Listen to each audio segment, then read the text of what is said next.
Olá, mulheres de joelhos, tudo bem com vocês? Estamos aqui hoje para falar sobre intimidade com Deus. Quais os benefícios que isso nos traz? Sabemos que o homem e a mulher foi criado, né? Eles dois ali no jardim do Éden foram criados para ter intimidade com o Pai. Mas hoje falaremos sobre os benefícios que isso traz à nossa vida. Fique conosco!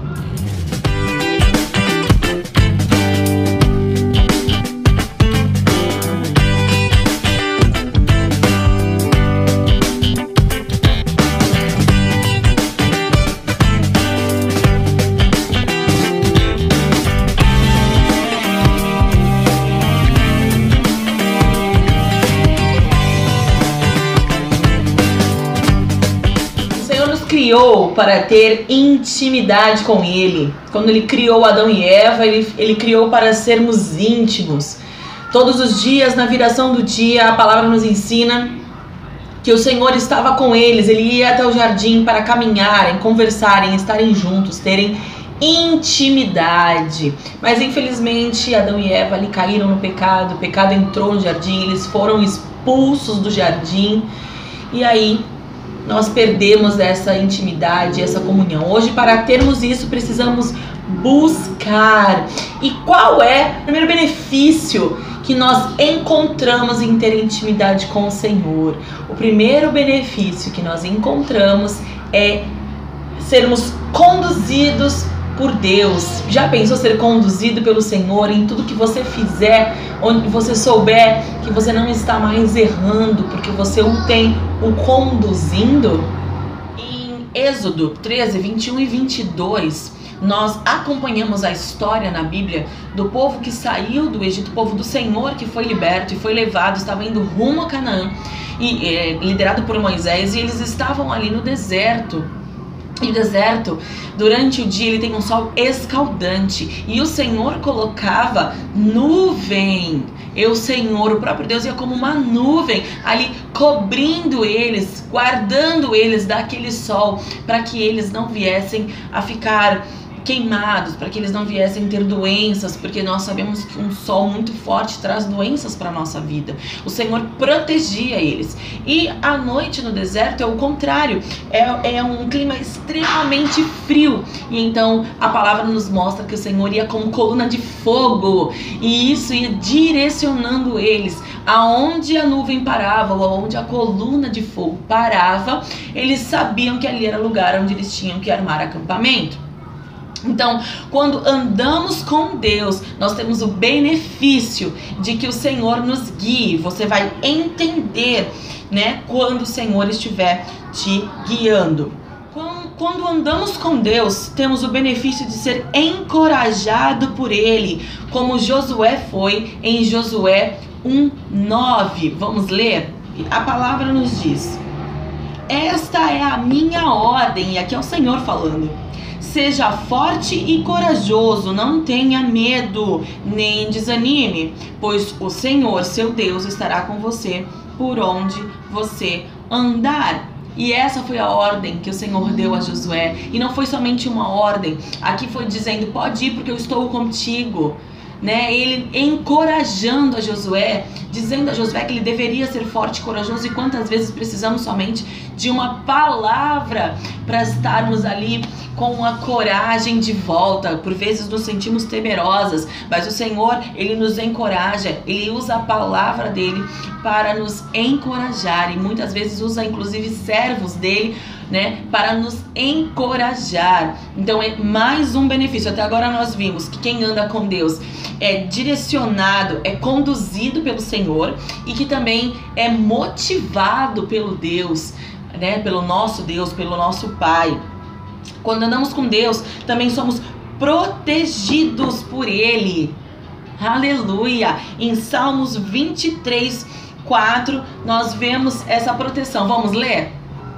Mesmo quando eu andar pelo escuro vale da morte, não terei medo, pois tu estás ao meu lado. Tua vara e o teu cajado me protegem. O Senhor também nos protege quando estamos andando com Ele, né? É mais um benefício que o Senhor nos dá. Quando andamos com Deus, nós geramos pessoas com intimidade com Deus. Noé era bisneto de Enoque, né? Enoque foi, para quem não conhece a história de Enoque, Enoque foi um homem que andou com Deus. A palavra nos diz, e Enoque andou com Deus. Ele tinha uma intimidade com o Senhor sobrenatural, era algo diferente. Ele era tão diferente que o Senhor poupou a vida de Enoque. Enoque, ele não morreu, o Senhor o levou, né? Em Hebreus nós lemos Paulo falando que Enoque foi levado por Deus, ele foi arrebatado, ele não passou pela morte. Mas não é só isso que o Senhor o livrou. No período que Enoque viveu, a cidade dele, onde ele morava, né, o mundo estava muito corrupto, muito mal, e o Senhor o tirou de todo esse mundo mal para que ele não passasse por tudo aquilo, né? O Senhor o recolheu.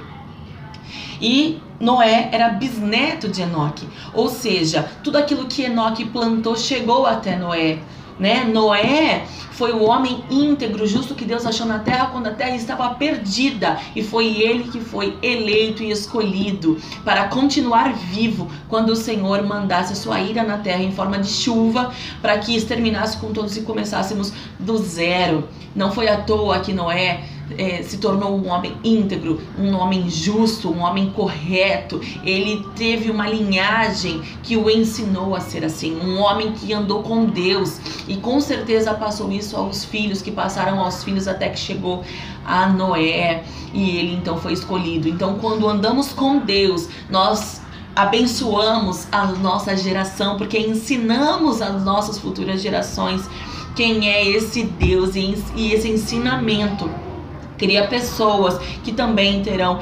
intimidade com o Senhor. Amém.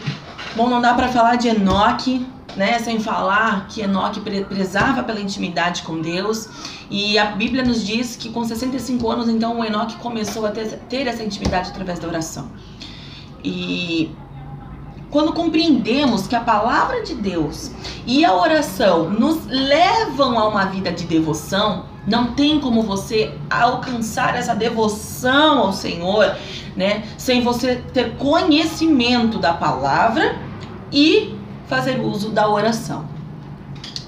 Quando então praticamos essa palavra e praticamos, né, a oração, nós nos tornamos pessoas íntegras e piedosas, assim como Noé foi chamado.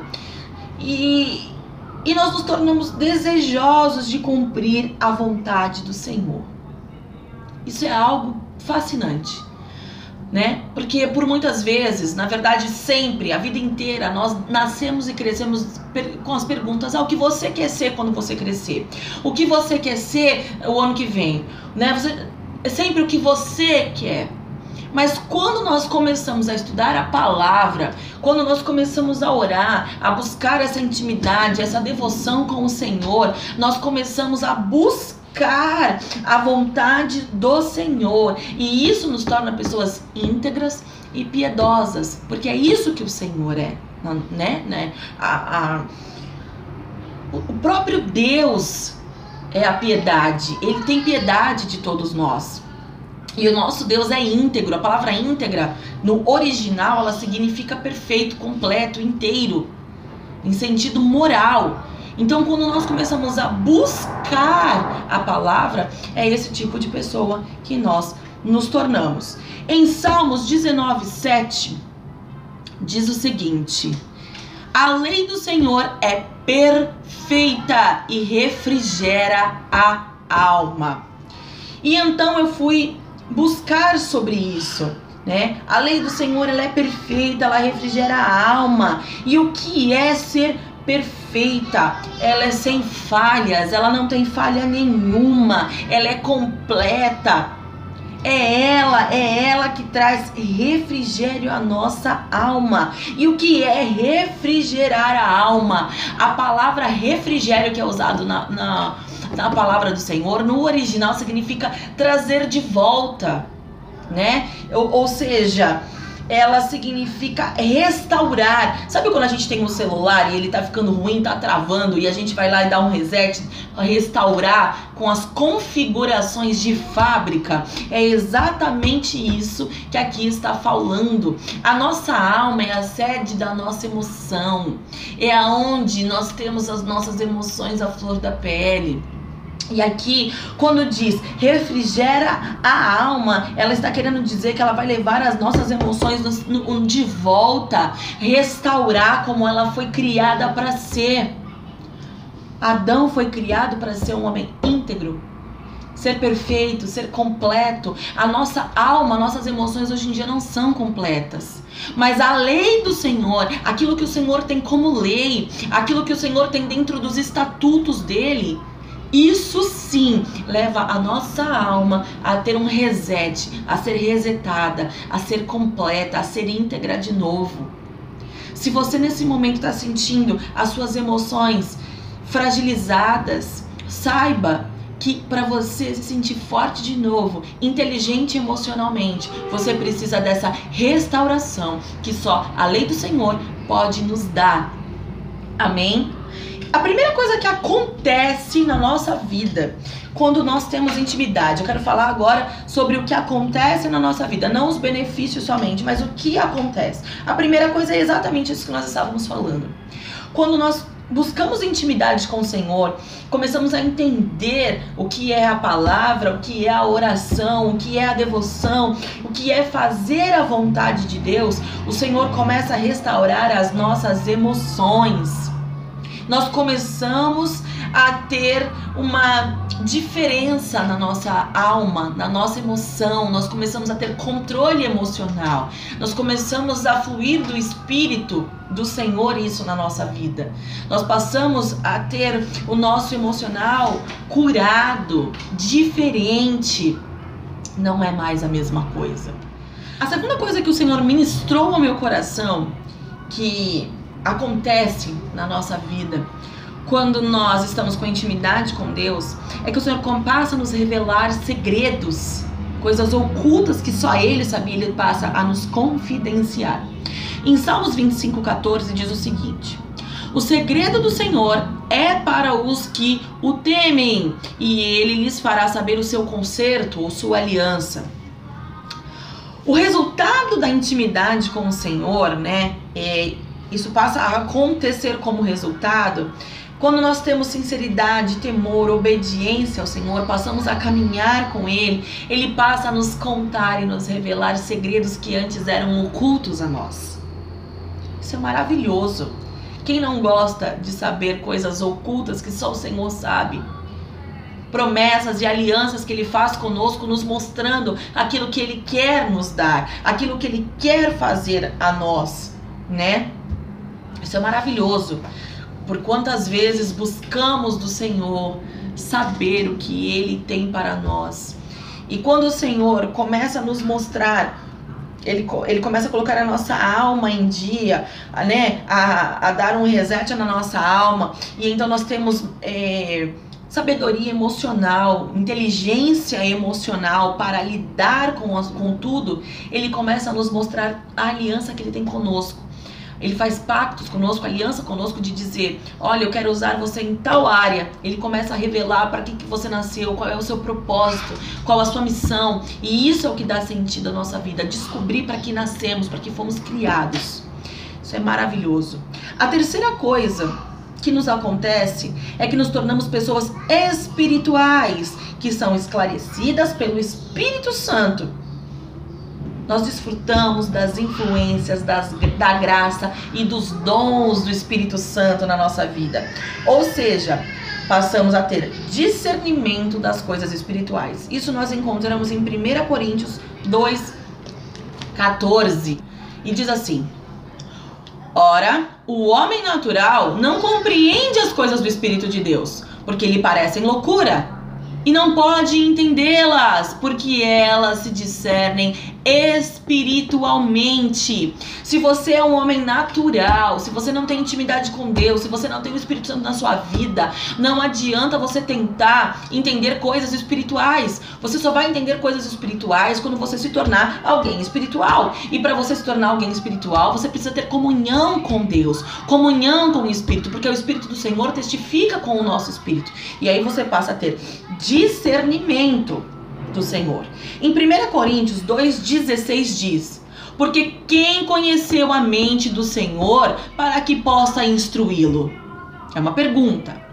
Mas nós temos a mente de Cristo. E aqui quando ele fala que nós temos a mente de Cristo, isso significa que nós temos pensamentos, os desejos e a vontade de Cristo. Nós começamos a andar em paralelo com o Senhor. Eu não digo mais para o Senhor, é a minha vontade, faça do meu jeito. Não, nós passamos a fazer a vontade do Senhor, porque passamos a ter as vontades, os desejos, a mesma coisa, a mesma mente. Nós pensamos com a mente. Por quê que nós pensamos com a mente de Cristo? Isso é lógico que é uma metáfora, mas o que está querendo dizer com isso? O que Paulo está querendo falar aqui pra gente? Que nós passamos a fazer as coisas juntos com Cristo, porque Ele manda e nós obedecemos ao que Ele manda, porque o Espírito testifica no nosso espírito, e então nós sabemos que é a vontade de Cristo e então passamos a fazê-la. Logo vem o quarto passo: já não será mais você quem vive, mas Cristo vive em você. Isso nós vemos em Gálatas 2:20, ou seja, a natureza da carne foi crucificada com Cristo. Vamos ler? Já estou crucificado com Cristo e vivo, não mais eu, mas Cristo vive em mim. E a vida que agora vivo na carne, vivo-a na fé do Filho de Deus, o qual me amou e se entregou a si mesmo por mim. O que Paulo está querendo dizer aqui é que a carne dele está crucificada com Cristo, está mortificada com Cristo, que agora ele vive pela fé, não é mais ele que vive, mas é Cristo que vive nele.